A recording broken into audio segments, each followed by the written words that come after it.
Hello guys, welcome back to the channel. In today's video, I'm going to show you Bobby from K-pop Demon Hunter inspired outfit in Dress to Impress using new lanyard item. Okay, let's get into it guys. This is for the outfit. Okay, first of all, you can go to the masculine area and then you're going to put on this shirt and you're going to put on this pant and then you're going to make it this color for the pant. Okay, this is for the color code.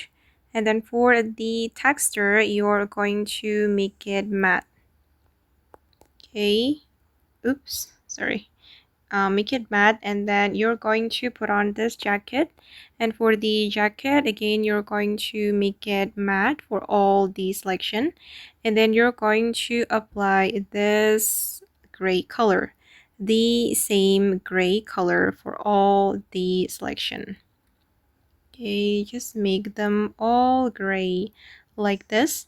And then you're going to go to this shoes area and put on this shoes and then just leave it like that.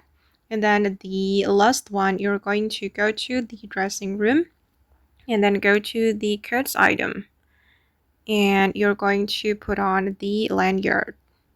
Okay, this one. And finally, you will have this Bobby from K-pop Demon Hunter look. And it's simple but interesting. And then you can use it for the K-pop Demon Hunter theme or office theme. It's up to you. Okay guys, and that's all the tutorial for today. I hope this video will be useful for you. Thank you so much for watching and bye.